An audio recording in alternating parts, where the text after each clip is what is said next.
This is KC Sports Network, proudly presented by Emprise Bank. What's going on, my friends? And welcome back to another episode of No Other Pod. I'm Jim, along with my good buddy Dan. And Dan, not a lot of sporting KC news this week. Just kind of a quiet week. I was ashamed. I was embarrassed when you were like, we should do a podcast this week. I'm like, man, there ain't shit going on. What the F do you want to even talk about? Well, if I'm being honest, I was going to come in here and I thought we were going to have a good and potentially nuanced and meaningful discussion about should Sporting Kansas City move their home game against Inter Miami to Arrowhead Stadium. And I do still want to talk about that because I think reasonable people can disagree. And I don't actually know exactly where you stand on it. We've talked about it a little bit, but I'd love to hear your thoughts. And then Sporting Kansas City, the club that we are supposed to love, that we all have built community around, that helped me find what I would say is a home away from home when I moved from Los Angeles. You found community, bro. 100%. Mm-hmm. They did something that I never thought we would be sitting here talking about on this podcast. And they hired someone by the name of Gavin Wilkinson. And boy, if you've seen my Twitter feed, you know I have thoughts. If it sounds familiar to you, this man has not been away for long enough from this game. But it's everyone listening knows what this is about. Everyone knows why we're so mad. Your Twitter was off the chain. I was like, damn, Jimmy, I can't retweet everything you say. That just looks flames coming out of my fingers. Yeah, you did. You look like that Bruce Almighty scene where he's on the computer.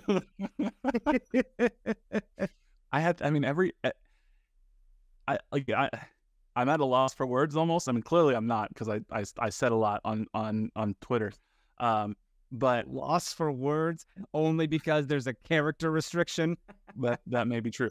But like I've gone through a number of emotions today, and I think we'll probably start like largely talking about Arrowhead and then go into this in more detail after our break. So I'll save a lot of my thoughts for after then. But sure. To say I feel betrayed by the club, and I'm not even a woman. I'm not a victim of domestic abuse. I'm not a victim of sexual abuse. I'm not a victim of any of the things that Gavin Wilkinson is alleged and reported to have helped perpetuate and or cover up in a 100+ page report that cost like $1 million and was done by a former attorney general. So like this isn't just like Twitter rumors. Yeah. So it's pretty bad. Yeah, I don't know. How's your week going? Yeah, dude, it's been a fine week, man. I saw a very nice film called The Color Purple the other day. How was that? It was great. I loved it. I never did see the original. So I was kind of going in blind. I'm sure there were some nods to the movie. I saw some people are mad that they didn't know it was a musical and they felt duped. Well, that seems like most a you movies, problem. Yeah, some movies get taken and turned into Broadway musicals, and then those musicals become musical movies, and it is what it is, man. The cycle just keeps going.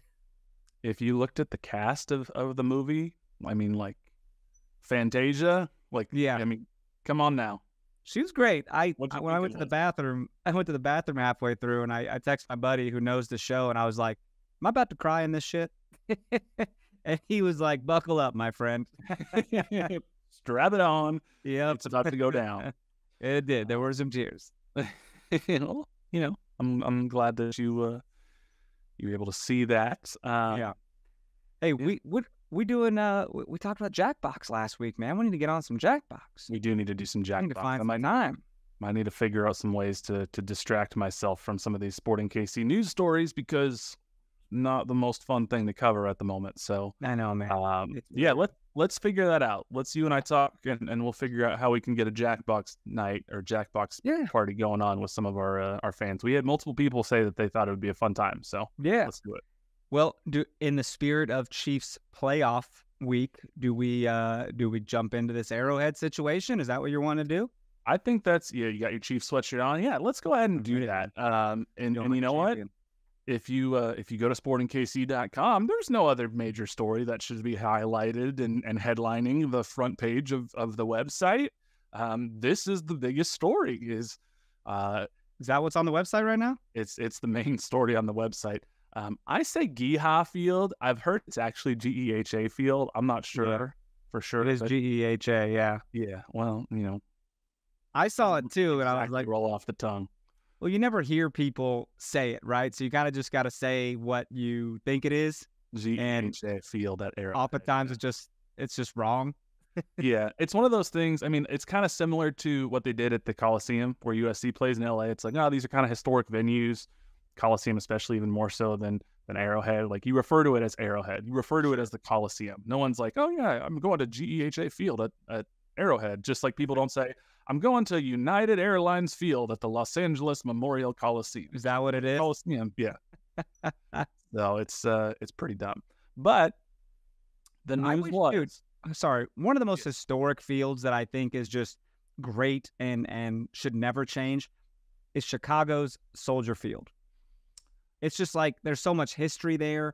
It's just, I don't know. I can't imagine something being like, this is Blue Cross Blue Shield Soldier Field, Have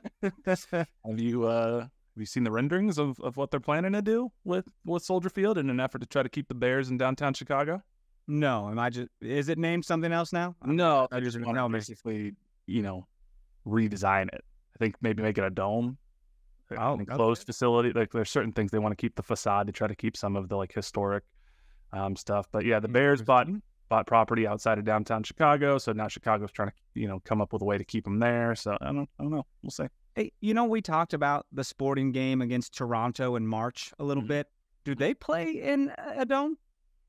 Inside stadium? There's one on it, isn't there? That's a good question. What is that? BMO Stadium? Definitely BMO. BMO Field. I tell you one thing. There is no roof. Are you serious? This is outdoor. Buddy, do you know how cold it is in Toronto in March? Pretty cold. Probably not as cold as it's going to be in Kansas City this weekend. Oh, yeah. This weekend's going to be awful. You want to go to a Chiefs game for a decent price? You definitely could. Yeah. You might get hypothermia. You might die. But look, good luck. My fandom levels for different teams, it is what it is. If it was Sporting, I'm out there freezing, right? Maybe not after today. I don't know. But Chiefs, I'm like, man, more power to you crazy fans. Like, I'm all about it. I'm not discouraging you or calling you stupid. It's not my thing. My couch looks very toasty Saturday night. Very cheap. Yes. Oh, man. Snacks and all. So, yeah, speaking of Arrowhead, we had speculated about this last week because there was the snafu with Sporting KC tickets. And, when tickets went on sale, tickets for the April 13th game against Inter Miami did not go on sale. And we were wondering, what does that mean? Will there be a different process by which they sell these tickets? Will it be a lottery? Are they holding them back because they might move the game to Arrowhead? And we had some, differing thoughts of people, what they thought it meant. And yes, they're going to move it to Arrowhead. No, they'll never move it to Arrowhead. They're just going to wait to do a lottery. Well, Sporting Kansas City announced that the game on Saturday, April 13th, is going to be played at GEHA Field at Arrowhead Stadium. Tickets for the match will start at $65 for the general public. They already went on pre-sale for, I believe, Jackson County residents and season ticket members and such, but the public sale begins 12 p.m. Central Time, January 16th. So this is crazy. Yeah, I have some thoughts, but I am not a season ticket member. I go to the games typically as a credentialed member of the media. So I would love to get your perspective as a season ticket member, because it seems to me that there's a little bit of a divide amongst the Sporting KC fan base. Sure. As to, is this good? Is this bad? Sure. What are your thoughts? I think we posted, or you did a poll, right? Like, do you love it? Do you hate it? Are you indifferent? I kind of fall, if I had to pick one, a little indifferent. I would have loved to have this game at Children's Mercy Park, but on the other hand, like, having season tickets, this is one of the only times in a long time that I can say this is a benefit of having season tickets. I think my season ticket maybe averages $40 a game when it comes down to it. And and the cheapest ticket to get in the door in this game is $65. So boom, it benefits me. Also, there was a worry that, okay, they're probably going to stick season ticket holders in level 300 or something, right? Or behind the goal. I can tell you right now, I am in literally the exact location, like 8 rows from the field and in the corner, just like I am at Children's Mercy Park. So I can tell you what if that was a Chiefs game, I would be ecstatic to have those tickets.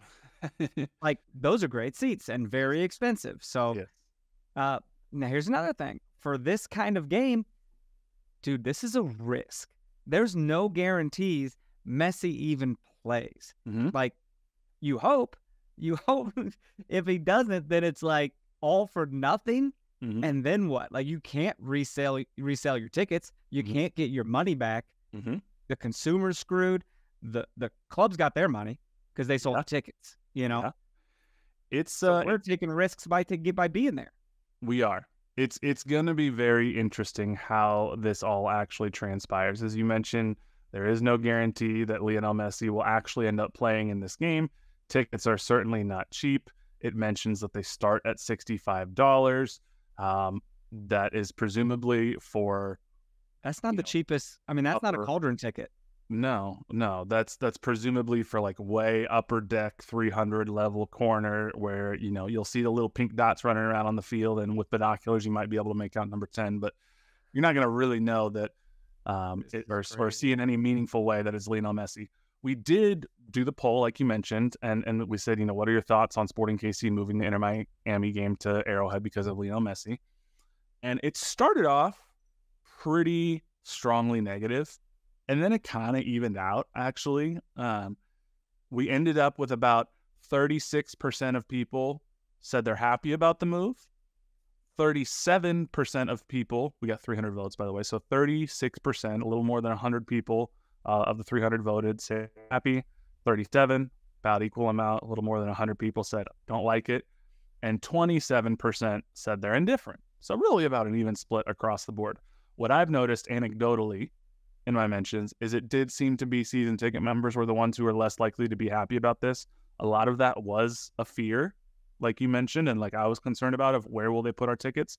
I'm very glad to hear, I'm a little surprised, but very glad to hear that the majority of season ticket members got moved to equivalent seats in Arrowhead Stadium. The ones that seem to maybe have a gripe, ironically, are some people who sit in the Shield Club, because I've heard from a number of people who have Shield Club tickets. And the Shield Club, for those of you who don't know, it's the club level at Children's Mercy Park. Very nice seats. They span across the middle of the field. You have access to the club level. There's food, there's drinks. It's an experience that you are paying for. And apparently, when these seats were hand selected, quote unquote, by, you know, season ticket reps to try to get you the same experience, a lot of the Shield Club people were moved from having seats near midfield to kind of in the end zone now in the 200 level. And that's because the 200 level is apparently where the club level is in Arrowhead.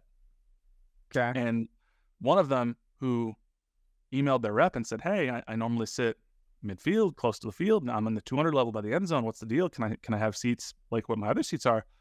I guess their rep said, yeah, we can move you, but you're going to be giving up your club benefits. The club benefits only exist on the 200 level. So ironically, it does seem to be season ticket members that are Shield Club members that are maybe losing out on a similar experience, which it is interesting because if you look at a season ticket member add-on pricing map that they put out, there is actually a midfield section that is available on that 200 level. Those are just $480 per ticket as a season ticket member add-on. So they're probably going to be more expensive to the general public. So it seems they're not giving those to the Shield Club members as much. They're giving the club goal line seats for the Shield Club members. I'm floored. I'm floored that this is a thing. I'm floored that we're playing into Messi mania. And it is a cash grab because otherwise you would just treat it as another game. Yes. But no, it's a single man. This is a man who plays soccer for maybe the last year in his career. Right. And I think this is a cash grab. And you know what? This man, by the way, people worship this man like a deity. Yes, it's unbelievable. It's really weird. Messi and Cristiano Ronaldo that are the only two that are like this. And producer Nick says it means it's the last time people can see him in person, which potentially is true. Yeah. Here's my biggest gripe.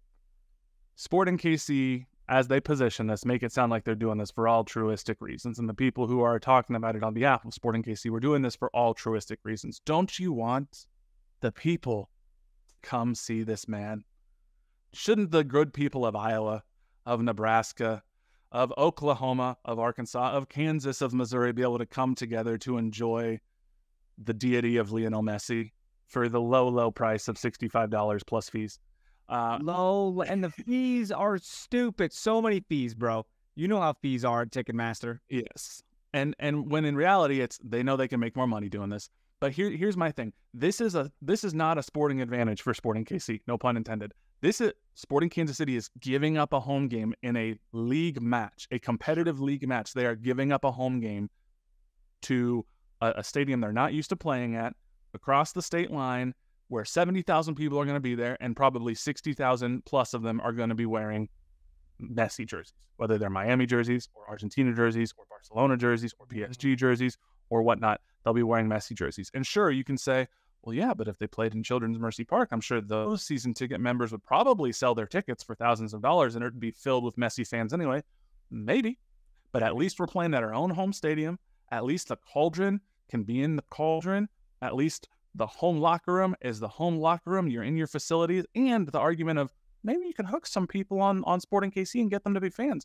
Wouldn't you want them to be in the stadium where they'd see them play normally instead of Arrowhead? Look, selfishly, as a season ticket holder, I'm like, okay, this is fine. They're also throwing in free parking. Sure. I'm like, okay, is what's it, like $65 for Chiefs parking? I have no idea, but it's ridiculous. And then I see that what their low price is, and I'm like, okay, so this feels, this benefits me, but I still have empathy for the people it does not. So this is not inclusive for everybody. And then the only other thing I'll say before we hit our break real quick is the other thing I see people say is, well, this will be a great dry run for Copa America and the World Cup. That's not Sporting's responsibility. That's not what this is. Sporting KC shouldn't be doing things and giving up a home field advantage potentially and your own stadium, a home game in the league, to do a dry run for Arrowhead Stadium ops. They've done Taylor Swift concerts. They do Chiefs games where they have 70-some-odd thousand people in them every week. Yeah. They'll figure it out. They're fine. I mean, parking's still atrocious, but they'll figure it out. Yes. Let's take a break real quick, and when we come back, lots more to talk about. Thanks for listening to KC Sports Network. Make sure you download our new app. Find it on the App Store or Google Play. Just search KC Sports Network. Yo. What's up? Hey, dude, I feel like we don't have fun shit to talk about. It's not at all. Episode. So I'm like struggling. I'm like, what can I bring up when we come back from the break? That's fun. Yeah. And I tell you what, man, it's just same old shit, bro. 2024, just back to work. Nothing fun on my end. It's been a weird start to the year. There's been lots of weird things happening. I turn on Twitter every day and I'm like, oh, there's a naked man swimming in a Bass Pro Shop aquarium. And then also there's another man also in Alabama, apparently, who's now stuck in a giant pot and he can't get out. Oh, now there's people crawling out of tunnels in New York City, apparently. What is happening? That's a weird thing. So that is weird. Every time I turn on, anything that's not just like Echo on Disney Plus or whatever, I'm just like, what? Can't wait. Excuse me? What is happening now? Great show, by the way. I love how those Marvel shows have gotten a little more inclusive every day. Dude, but that tunnel thing in New York, a man swore he was hearing Yiddish, like, in his house. Like, what is going on? Apparently, that's part of it, and yeah. They called him crazy. Everyone's like, you're nuts, dude. You, need to be committed. And then this happened. Do you know the expression, the definition of vindication? Like, this feels like, that would feel great. I'd be like, I fucking told you. Yeah, it's a weird, there's a lot of also conspiracy theories and rumors about that story, but there was a single tunnel and it already existed, and it seemed like a small group of people were digging through to try to expand it. There's not a lot of reasoning yet. It seems like it was not a coordinated effort. It was not a small group. There's a lot of conspiracy theories that aren't true about it. I would go to BBC. They have a news article about it where you can get the facts. But it's a weird story. So what the hell, man? But yeah, I mean, there's just been weird things happening every day in 2024. And then Sporting Kansas City, at least for me personally, this is the one that affected me most. I'm sitting there at work today, and I'm just doing my regular thing. And I'm like going through work. I get out of meetings and whatnot. And then I see a tweet come across my timeline. And with Twitter, you never really know, is this a real thing? Is this a fake thing? Because Elon's, gone crazy with this. And I see a tweet from none other than Mr. Tommy Scoops himself, Tom Bogert. And when I see Tom Bogert, I'm like, okay, is this the real Tom Bogert? This isn't like TLMB0GERT or whatever. No, this is the real Tom Bogert. 9:45 this morning. Sources. Sporting KC has hired former Portland Timbers exec Gavin Wilkinson to the front office. Wilkinson won one MLS Cup and got two more as CSO, Chief Soccer Officer of Portland. Left in 2022 following Sally Yates' report. He will report. Left is doing a lot of work there. Left is doing a lot of work there. And then Tom clarified later, Orlando City Technical Director Ricardo Moreira and former New York Red Bulls GM Dennis Hamlet were also finalists for the position. So this is not like it was this is our only option. There were other options. I'm going to write him in for Comeback Player of the Year. And if you are unfamiliar with the story of Gavin Wilkinson, go to my Twitter account. There's lots of information about it. You can see it. Jimmy tweets a little bit. He enjoys it. I do. Let me highlight. There's a Bleacher Report article from October 5th, 2022, a year and a half ago, not even. NWSL's Thorns fire Gavin Wilkinson, Mike Golub after. Oh, I thought he left. Endings. No, left. It's some heavy lifting in the tweet. Gotcha. So I'm just going to read a couple paragraphs real quick. It says the Portland Timbers and Thorns fired President of Soccer Gavin Wilkinson and President of Business Mike Golub on Wednesday amid the ongoing fallout from an investigation that found widespread misconduct throughout women's soccer. An investigation conducted by former U.S. Deputy Attorney General Sally Yates found Wilkinson gave a positive recommendation to former Thorns coach Paul Riley, despite Riley being accused of sexual misconduct and abusive behavior toward players. The report alleged Riley engaged in sexual relationships with players and suggested players kiss one another to get out of drills and practice. Wilkinson did not disclose any of Riley's behavior when recommending him for a job with the Western New York Flash. And then separately, Gavin Wilkinson also was accused of helping cover up a domestic violence incident from then Portland Timbers player Andy Polo, before Andy Polo was traded away from the Portland Timbers. Were those the facts you just reported? Because I was told that the facts were not necessarily reported. I heard that somewhere. That is something that Gavin Wilkinson said today. Now, okay. I don't know who I want to believe more in this situation. Do I want to believe a deputy attorney general who spent a year and millions of dollars doing a multi-hundred-page investigation, who went up against the likes of Donald Trump and Michael Flynn in a legitimate court of law and was able to stand tall against them? Or do I want to believe the man who has everything to lose and just got hired for his job and is trying to save face by just simply saying, yeah, but that's not true? Look, Alexi Lala said this is a great hire. Don't get me started on that. You're going to turn this into a Stephen A. Smith against Jason Whitlock podcast. You got me fired up on Alexi Lawless. I'm just saying, Alexi Lawless, he's pretty smart. I'm going to have to call my pastor that doesn't exist and apologize preemptively for the things I'm about to say. To quote Stephen A. Smith. Can we talk real quick? I would say this separated Twitter today, but it did not. This is something we all agreed on. I can only assume that the Kansas City Cauldron is putting together some sort of thing. I hope so. I mean, you assume they would have said something real fast because they are who this fan base looks to say things. I don't blame them for, if you're going to make a statement, you want to get that statement right. Take your time. I get that. I have some thoughts. Maybe tweet, hey, we're actually putting together a statement. Hang tight there, Kansas City Nation, Yeah, that might not be a bad idea. That's a good idea. I have some thoughts that I've thought about putting down in a column, quote unquote, of some sort that I may want to write. I'm letting myself, get some things out on Twitter that are a little bit more like heat of the moment, emotional type stuff. But I do actually think I'm going to actually write something a little bit more put together in the coming days. So we'll see. But I don't blame them for wanting to get this right in some way. But, kind of what I said, my thoughts on what I was talking about at the start of this episode is, like you said, I did find a community in Sporting Kansas City. And it's the first time, outside of basically my college experience where it's a built-in community because you're going there, that like I've found a true community in a sports team fandom. Because my NFL team I grew up rooting for was the Packers. I didn't live in Green Bay, Wisconsin. I didn't really care about any of the LA baseball teams. I didn't really care about the Lakers. I had this college experience, and that was it. And then I moved to a new place in Kansas City, and I built a community. That's how you and I met. That's how we became good friends. That's how we started this podcast, was through Sporting KC. And it helped me really feel like I could embrace Kansas City as my home.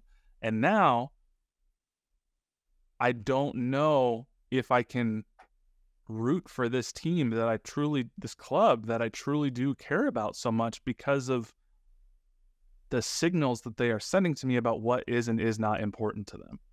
And that's upsetting, quite honestly. Let me blow your mind for a second, because this sucks to even think about, but I'm sure that there are things that we watch or root for, and that's just news that hasn't come out. I'm sure there's probably bad people that we support all the time, but absolutely it sucks that it's been revealed to you. And in that sense, dude, I'm struggling because I don't want to let something like this piss on something that I love doing. Mm-hmm. Like, I do enjoy it. And I wish, the players can't come out and say something. They can't. It's harder for sure. What do we all do? Do we email our season ticket reps that can't do shit? That dude, the reps are very low on that thing. They can pass on the message if they want to. They can tell people. I don't know for a fact. I'm not a season ticket member. I've seen people online say I'm canceling my season ticket membership after this. I don't know if they are or are not. But the season ticket reps can start letting people know, hey, all those people that are saying on Twitter they're canceling it, yeah, they're not just bullshitting you. We're actually getting legitimate cancels over this. I don't know if that's the case or not. We'll see. It reminds me of, the Portland Timbers fans and Portland Thorns fans went through this with this very man in recent years. Some Cleveland Browns fans went. I'm not saying these two are analogous situations. They're different details, different situations. But Cleveland Browns fans, when they signed Deshaun Watson as their quarterback, had to come to grips with a series of, in that case, literal crimes that were committed. I'm not one who I don't think I should look for a moral compass in my sports teams per se. I'm not trying to follow Sporting Kansas City's lead to guide me through life as how to be a decent person. But what I do think is I don't think it's out of the realm of expectation to say, I also don't think my favorite sports team should knowingly and willingly enable and perpetuate sexual abuse or willfully employ and put people in positions of power who do. And that's what I took from the press conference today is a bunch of dudes, and let's face it, it was a bunch of middle-aged, probably white dudes, looked in a room and said to each other, does he sound like he's sorry to you? Sounds like he's sorry to me. And you know what? I'm cool with it. And then that was it. Where were the ladies, man? Where were the, I think Peter Vermees was asked something about by Daniel Sperry. Hey, props to the people in the room. Mm-hmm. They asked the questions. They didn't just, suckle on the teat of the corporate machine here, Right. This was not an easy press conference, and I couldn't be there because of work. I'm not a paid member of the media per se. I don't know how I would have been able to handle this press conference or not. I'd like to think I could have, done a pretty professional job. But yeah, Daniel Sperry of the Kansas City Star asked if any women in the organization were consulted or part of this process. Peter Vermees had a quote that he basically said, there were no women directly. Well, he didn't say that. He goes, there are women who are owners of Sporting Kansas City that are part of the ownership group but the process moved very quickly. There are women who are part of the ownership group, but the process moved very quickly, which is another way of saying no women were consulted in this process. And you know how I know that? Because isn't it interesting? Mike Kuhn pointed this out on his Twitter. If they say, oh, there's women in the ownership group, go look on sportingkc.com. Go look at the page that says who makes up the ownership group. There are 6 names on there. The Patterson family, so I guess that there's probably women in the Patterson family. But then the other owners, it's a picture of Neil Patterson, though. The other owners, Cliff Illig, Greg Madday, Pat Curran, Rob Heineman, Patrick Mahomes. There are 0 women pictured on that page. And to pull out, say, well, there's women part of the ownership group as a shield to hide yourself from criticism when people are questioning the hire of somebody who was fired for their role in perpetuating sexual abuse, and then to have 0 women on the page when you list who the owners are, that feels disingenuous and cowardly to me. It's not bad, man. It's not bad. I mean, sorry, it's not good. I don't know why I said it's not bad. It's not good. But dude, there are people also whose opinions I care about for some reason, like Nate Bukaty, like an Ali Trost Martin, like a Hartzell, who's always very outspoken about things. I'm not saying the 3 of them had to say something or anything, but they haven't. Sure. Right. It's also being on Sporting's payroll a little bit, or biting the hand that fed you or got you, where it's one of those things too. Yeah. We don't work for the club. They've never acknowledged us. They certainly don't send us any barbecue sauce. KC Current, I see we got some barbecue sauce. I haven't got mine yet, but it's coming. Yeah, and not everybody, people process things at a different speed and a different pace, so maybe they will, maybe they won't. Maybe they're doing stuff behind the scenes. Like, I'm not gonna judge anybody for how they do or don't, like, publicly acknowledge this situation. I'm also not going to sit here and I want to make this clear too. I'm not going to judge you if you're like, I hate this, but I'm still a Sporting fan. Like that's a really hard decision to make. If you still go to the games because you want to support the team members or whatnot, I get the logic of it. I'm not going to sit here and be like, let's all boycott. If you want to do that, more power to you. If you want to call your STM, more power to you. I think I'd be a little bit of a hypocrite if I didn't hold Sporting fans to the same sort of standard that I held Timbers fans to with this very same individual, because I saw a lot of Timbers fans be like, we're going to go to the game, but we're just not going to hold any signs. And it's like, sure, you can. I don't know how much that really hurts Merritt Paulson if you're still buying the tickets and the concessions and everything. Exactly. Weren't they quiet too or something? They were quiet for a little bit, which, like, yeah, the Timbers Army is known for being very loud, and so it affects TV. But then on the 12th minute or whatever, you roar loud and suddenly you're back, and then people forget. So this just... I don't know. It's day one, right? So to say like, oh, this hasn't happened or this, right. That's not fair. This feels crazy. But I will tell you what I'm going to use forevermore, whenever I'm like in a bind or in trouble or the cards are stacked against me, the facts have not necessarily been reported. That's what I'm going to use as my excuse. Furthermore, because it works apparently. that was the question Gavin Wilkinson made. I mean, he did, he read a whole long statement about his apology, supposedly what that was. Wait, why did it take him so many months to say anything? Ding, ding, ding. He didn't apologize 17 months ago when these women were going through all of this shit. Mm-hmm. So what Gavin Wilkinson said, he goes... I got my hands out. I'm freaking serious when I do that. Karate chop's coming, dude. What Gavin Wilkinson said was, I would like to take this moment to apologize for the unintended consequences and to the individuals who were impacted. I should have done more than my previous role to protect and empower female athletes and not hide behind legal advice. I should have been able to stand on my own 2 feet, question the process, find out more information, find out more about the situation that occurred, and made a more informed decision. I should have spoken up to prevent the hiring of the coach involved. And as I said, a deeper dive and looking through the lens, having stepped away, I owe those involved a sincere apology. How much of an apology is it if you only make an apology after you've been given another golden ticket of a job and you're apologizing then because you know that you're now going to have to publicly face the music? If there's any kind of inspiration in the world, it's that you can go be a literal piece of shit and get a freaking soccer executive job. Like, what? As far as I'm concerned, this guy needs to be a ball boy. Like, he needs to be at the bottom and work his way up again, Mike McDaniel style. I just, like, you know, and as you said, he goes, the facts have not necessarily been reported. So if you're going to hide behind that, he was asked later to elaborate. What does that mean? What facts have not been reported? He was given the opportunity let us know later, and he didn't really say it. He claimed 2 quotes specifically were not his. You know, one about I didn't tell anybody that, you know, Paul Riley was put in a bad spot, and I didn't give a glowing review.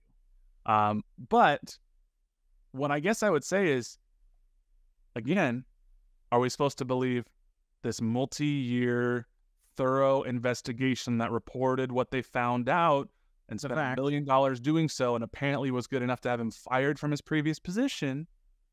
Or are we supposed to believe the guy who is like, well, yeah, I can't admit to it now, because if I say I did it now, then I'm about to lose the job I just got hired for. So no. All I know is that it's not on us anymore, man. It's on Nolan Records or whatever it is. Well, that's that company that Illig said. Yeah, so they were asked about how did this come to be.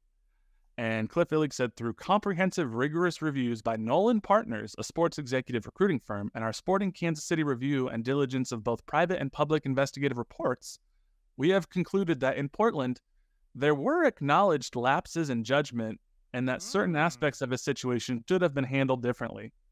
We also conclude that ultimately, Gavin is a strong, principled individual worthy of a second chance, and that can and will represent the elevated standards and expectations of Sporting Kansas City in the future. Dude, the hierarchy of stuff like this, like, it's just, you can do whatever you want and still be on top of the world. Sporting director, man, got to tell you, that's a title Peter Vermees held for many years. So this takes a title away from Peter while he, you know, focuses elsewhere. Do you think this guy deserves to share a title with what Peter Vermees had? Yeah, Peter Vermees is now what, chief soccer officer? Or chief soccer officer, yeah. They made a new job for Peter Vermees. Yeah, he's still the top dog. Yeah. But now this guy comes in and he's sporting director, and it's like, holy crap, dude! Only in sports can you, like, get fired and then go be something. Dude, you know what? I do 2 podcasts a week, bro. Did you know I'm chief podcasting officer? I'm chief pod officer, my friend. Chief pod officer, CPO. I'm the hardest working man in podcasting. You know that? Yeah, I'm sure that's true. Peter Vermees, he said, quote, people deserve a second chance, especially if they understand where they can improve and all those other things. And we saw that reflection in him. We saw that advancement just in who he is, and listened to him to talk about all those things. Again, there were no women, it would appear, involved in this process. There were no victims of domestic abuse that we're aware of that were involved in this process. There were no victims of sexual abuse that we're aware of that were involved in this process. If somebody says something offensive, and neither you nor I are part of the offended group, part of the affected group, but we look at each other and we go, you know what, I think that apology was really good, and I'm cool with it. Let's just move on. Is that our place to do it? No. And certainly, Peter, there was no criminal act that was proven. There's no, I don't think Gavin Wilkinson, there is no crime alleged he has committed. If there is a crime, it's on Paul Riley. So to be clear, criminality is not a factor here with Gavin Wilkinson. Right. It's a question of morals and ethics. And sure, Peter Vermees is and Cliff Illig and Jake Reed, who Peter said apparently was part of this process as well, are free to try to hide behind, well, the recruiting firm said that he's the guy, so what are we supposed to do? Nolan Partners, that's what we're talking about. And next time I fucked up, well, Nolan Partners said I was good. Partners. They're free to hire whoever they want. They're free to say, sure, he gets a second chance. A second chance doesn't mean you have to go to another MLS club. A second chance doesn't mean it has to happen here. He also did this. This wasn't like an isolated incident. This was a pattern of behavior with Gavin Wilkinson over a number of years. Yeah. So this didn't have to be a second chance with us. And over the years, there's been questions about the front office of this team.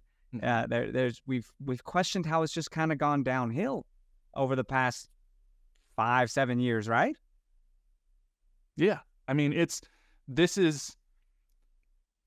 there have been questions, like you said, about the ownership groups and the way the front office has run the club in terms of its connection with the fans. That was the strength of this club from the rebrand to about 2015, 2016. It's kind of gone downhill.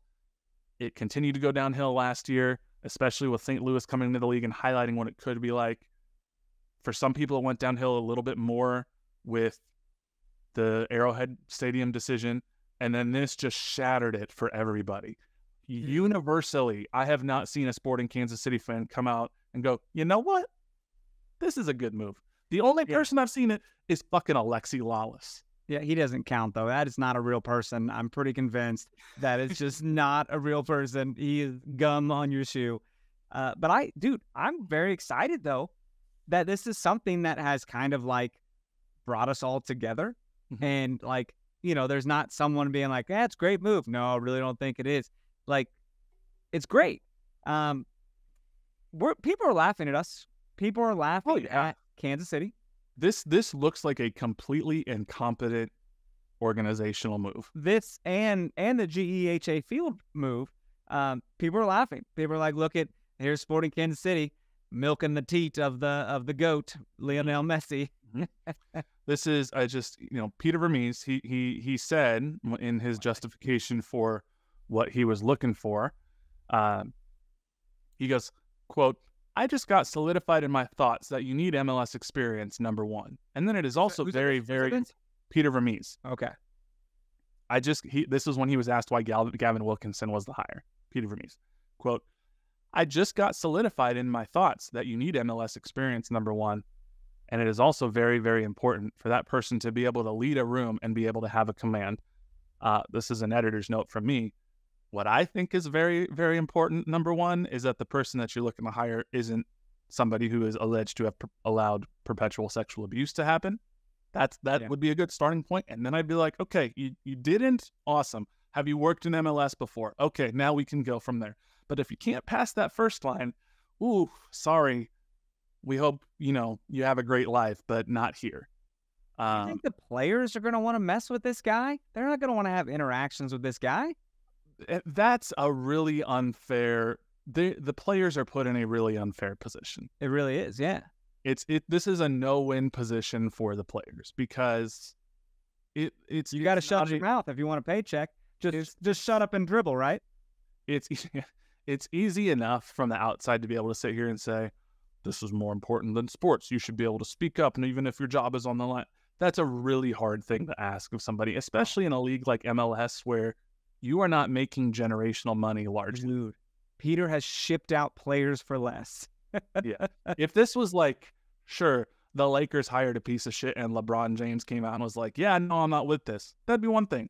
Lakers aren't cutting LeBron James, and if they, for whatever reason, did, he's got billions of dollars that he'll be just fine with. You can't expect anybody who's making $84,000 a year and hope that they can play soccer long enough that they can, maybe live a decent life, dude, to come out and it's just not. Peter cut a guy for not hustling. Peter cut a guy for not getting back on defense one game. He was like, goodbye. So it's just, I don't know. What's that guy's name? Who was that? Jose Mari. Is that who you're thinking of? Mari, yeah. I think this is a blind spot of Peter's.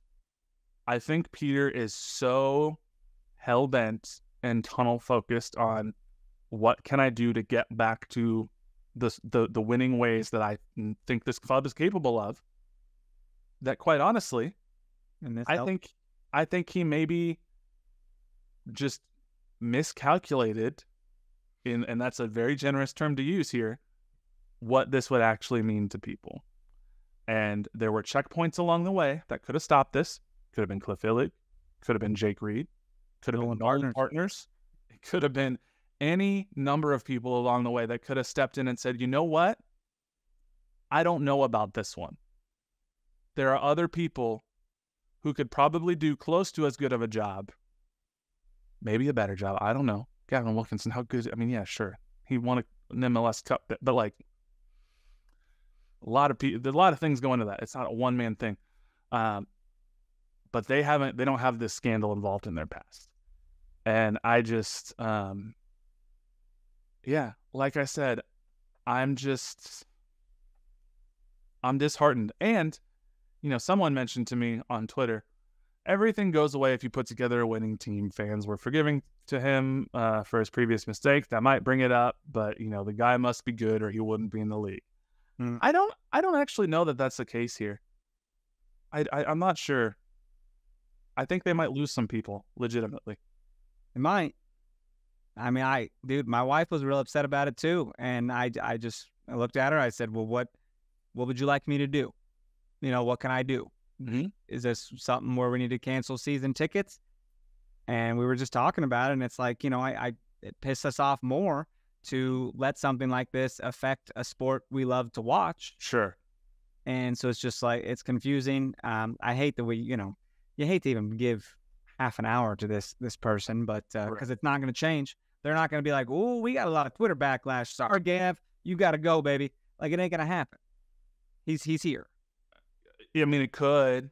We got to get over it. I mean, it sucks. But what? Well, I don't know. Maybe some people will. Maybe some people will cancel. And I'm not like I said, I want to be. I'm not judging people if they don't want to cancel, because you articulated a very good point. This is a meaningful club and a meaningful thing to people that they care about, and to let a singular person take that away from you is a very big and hard decision to make. And I am not going to begrudge anybody if they decide this is meaningful to me and I'm going to continue to use my voice as a season ticket member. I'm going to continue to go to these things because this is something that is an escape from whatever else is happening in my life, whatnot. I support that. I will say there are instances of other, in sports even, this happened recently in college football with Texas A&M. It appeared that they were going to hire what's his face, Mike Stoops, the coach of Kentucky. He was going to be the next coach in Texas A&M. And then their fans threw a little shit fit and everybody revolted. And suddenly overnight, everything changed. And like, okay, never mind. And then they hired someone else and they were still mad. So, I mean, so it's possible. That's where get a bunch of people together and just, I don't know, bring some signs. And that have nothing to do with the game, or Timbers fans will bring in Merritt Paulson sell the team signs, Wilkinson out signs. I do hope that if you are upset by this, like I am, that if you have something you're comfortable doing, if you have an avenue to voice displeasure to the organization, that you do take advantage of it, not like you specifically, like the general you. I'm really curious if the Cauldron does come out and make a statement. I'm really curious if the Cauldron has some sort of tifo or sign. The Cauldron's put up signs before, and the club have put up signs that say, all are welcome. And do you think right now all feel welcome based on this decision that the club has made? Do all women feel like they are valued the same way to the club that men are? Do all victims of domestic violence or sexual abuse feel like they are valued to the club the same way that others are? Because I don't think I would. People are saying, Casey Curran, you better expand that stadium because you're going to have some people coming over. That's the other thing that's just so upsetting, is Kansas City now is this like dichotomy of soccer, where on one side you have the Current, who are building the world's first women's professional sports stadium solely for women's professional sports. And it's going to be amazing and awesome. And we have the World Cup coming and all this excitement. And then you have a club that has just like thrown on the emergency brake to any excitement about the season coming up. And we haven't even talked about that. Next week, their preseason starts. Yeah, this weekend they go to Miami. And because this has taken up all of the fans' time and energy today. Yeah, man. It's taking up my headspace. It's just really frustrating. There was a tweet from Zach is here on Twitter, Zach Cobb, and this one struck me. He goes, "I'm seeing all these people who have been SKC fans for years and years question why they are supporting SKC today. Maybe all those people coming to watch Messi will replace them." Yeah, and I think that's pretty poignant, because you wanted to test all those Messi fans, or maybe that we can draw them into the club. You might have some open spaces now because some people are leaving. It's wild. It takes it's a big decision to just leave your fandom of a team. Like I can confidently say I've never done that, man. It's I'm in for life. Mm-hmm. Rock, And I go Chiefs, all that shit. I don't know what I'm going to do. I can't sit here right now and tell you, we're recording this on Thursday evening, that at 7:27 p.m. on January 11th, that I'm not going to be at any sporting games this year, or I'm not going to be covering this. I mean, we have a podcast. We cover this team as part of our podcast. Yeah. It's impossible to have no other pod without talking about Sporting Kansas City. So, dude, they should have announced a player signing to overshadow this shit. That was they tried to kind of planning. I don't know this for sure, but like they also did this right at the same time that like MLS Media Day was happening in Miami, and there's the soccer coaches convention happening in California. And I think they kind of were like, what if we just gotta sneak this in and we don't put a Zoom link and we don't let national media come, and it's at 2:30 when people are at work. And was there no Zoom link? No Zoom link. That's a first. Yep. The people who broke this story, Paul Tenorio, Tom Bogert, Pablo Maurer, they would have loved to be on that call to ask questions. There was no Zoom link. That's calculated and like freaking snaky. That's why I'm just like, you don't put out a tweet. Have you ever seen a tweet announcing a hire of somebody where you don't say who the person is and there's no picture of them? It's just like, hey, an update. The only time you ever see those is when someone got their ass fired. Yes, and it's clickbait of some sort. Sure. It's like, hey, we want you to click this link. But Sporting's always been very forthcoming in their tweets, and you don't have to click on anything else to read. And they didn't want to put this guy's name in the atmosphere. And I'm not saying that rises all the way to Vermees. That may just be the social manager trying to save their own, Oh, God, I feel bad. Because they know that they're about to, walk into a shitstorm that's not their doing. So, man, and I think that's important. If you do call your season ticket member rep, your season ticket rep, this is not that person's fault. No. Like, I hope everyone's smart enough. Yeah, I hope we're all smart enough not to berate, Jake, our season ticket rep. You know what I mean? He did not do this. This is not their fault. Yeah, they're making money just like we are. Yeah. This is not the social media person's fault. This is not the marketing team's fault. This is, this is an ownership front office issue. So we can voice displeasure, but please don't take it out on people who they don't have any part in this. It's just to say you're the soccer capital of America and yet somehow figure out the one move that will so starkly chase your fans away. It's impressive that they figured out a way to do it. And it'll be really interesting to see how the club continues to handle the backlash, if it is sustained, and what sort of statement may or may not come from the Cauldron or the South Stand or whatnot. We'll keep following this, but it's really easy for backlash to just stop and get buried, and you just forget because something else happened, like Yiddish tunnels in New York City or something. But it's just it's tough, man. Yeah. And I, quite honestly, I'm gonna have to figure out like how do I want to cover this team this year? Like, how do I continue to shine a light on that this is a decision I disagree with, while at the same time covering the team? And I think there's probably a way to do it. Like, we're not gonna stop podcasting. We're not gonna we'll figure out something, and sometimes we might talk about it more than others. So this is just going to be, this is the thing we're all wrestling with now, and it sucks. And I'm frustrated, and I feel, not to sound over dramatic, but quite honestly feel a little betrayed that the club is even putting us in this position. Yeah, us as a fan base. Agreed. So sucks, man. I'm not really sure what else to say. Nope. But that's the big news right now, and we'll probably come back next week if there's something to talk about. Yeah, we'll I'm sure we'll be back next week. There will be something to talk about. Maybe this will be advanced. I'm glad that we recorded later in the week this week. Normally, this is the type of news that would have dropped the day after we recorded. Yeah. I just did the KC Current podcast with Chris yesterday, and I mentioned a woman's name who didn't really play for us all that much last year, and then boom, that person was traded today. Mm-hmm. What happens? I was like, God damn it. Yeah. It's you're getting some raw emotion, at least from me specifically. So yeah, like I said, I'm going to try to put together some thoughts in a written form, over the next day or so, and we'll see. But wow, God bless the patriarchy and all that. Did they not watch the Barbie movie? Yeah. Come on, I don't know, man. Joe Coy said that was just a movie about plastic boobies or something.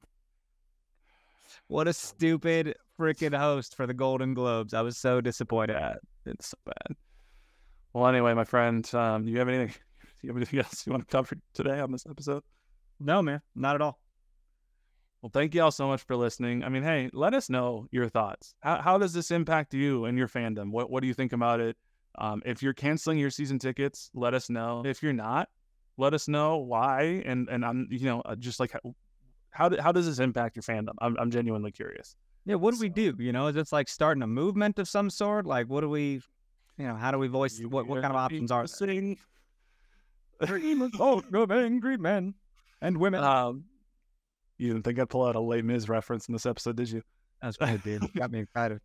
But yeah, make sure you follow us on Twitter and Instagram at NoOtherPod, at Dan Kooser, at JCMac03. Shoot us an email, nootherpod@gmail.com. Yeah, check us out, KCSN Soccer on YouTube or the Kansas City Sports Network app. But until next time, he's Dan. I'm Jimmy. We'll see y'all later. And the facts were not necessarily reported.